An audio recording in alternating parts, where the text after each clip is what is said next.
ভারতের রাজনীতিতে ভূমিকম্প, একের পর এক গণ আন্দোলনের মুখে ভেঙে পড়েছে প্রধানমন্ত্রী নরেন্দ্র মোদীর ক্ষমতা। তুমুল বিক্ষোভ আন্দোলনের চাপে ৩ রাজ্যের ক্ষমতা হারিয়েছে বিজেপি। কেরালা, কর্ণাটক ও তামিলনাড়ু, এই ৩ রাজ্যেই বিজেপিকে সরাসরি ক্ষমতা থেকে উৎখাত করেছে সাধারণ মানুষ।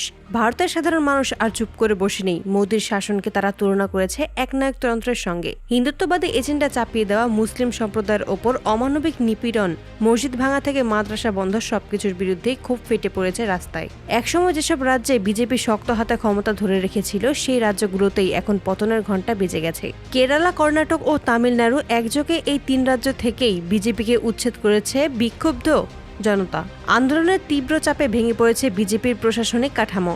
ভারতের ইতিহাসে বিরল এ দৃশ্য। সরকারি ক্ষমতায় থাকা একটি দলকে জনগণ রাজপথের আন্দোলনের মাধ্যমে সরাসরি ক্ষমতাচ্যুত করেছে। মানুষ বলছে, ধর্মকে হাতিয়ার বানিয়ে রাজনীতি চালানো আর চলবে না। মোদীর নেতৃত্বে বিজেপি দেশকে যে পথে নিয়ে যাচ্ছে তা গণতন্ত্রের জন্য মারাত্মক হুমকি।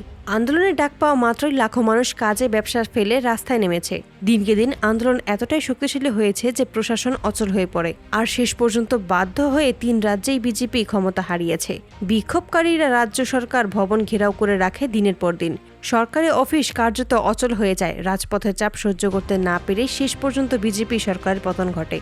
রাজনৈতিক বিশ্লেষকরা বলেছে, এটি শুধুমাত্র ৩ রাজ্যের নয়, পুরো ভারতের রাজনীতির জন্য এক সতর্কবার্তা। জনগণ বুঝিয়ে দিয়েছে সময় বদলাচ্ছে। এই আন্দোলন প্রমাণ করেছে গণ আন্দোলনের শক্তি এখনো অটুট। জনগণ চাইলে ক্ষমতাসীন দলকে মুহূর্তেই নামিয়ে দিতে পারে। বিশ্লেষকরা মনে করেছে, দক্ষিণ এশিয়ার একের পর এক গণ আন্দোলনের ঢেউ দেখা যাচ্ছে। বাংলাদেশের, নেপালের পর এবার ভারতের জনগণও দেখিয়ে দিল ক্ষমতার উৎস জনগণ। নেপালে যেমন গণ আন্দোলনের চাপে সরকারের দেশ ছাড়তে বাধ্য হয়েছিল, ভারতের পরিস্থিতিও সেই পথে এগোচ্ছে বলেই ধারণা করা যাচ্ছে। বিক্ষোভ দমাতে পুলিশি নির্যাতন, লাঠিচার্জ, এমনকি গুলিবর্ষণও হয়েছে, কিন্তু আন্দোলন থামেনি। প্রতিদিন আরও বেশি মানুষ আন্দোলনে যোগ দিয়েছে। কেরালা, কর্ণাটক ও তামিলনাড়ু, এই ৩ রাজ্য থেকে বিজেপি বিদায় নেওয়ার পর আন্দোলনকারীরা উল্লাস প্রকাশ করেছে।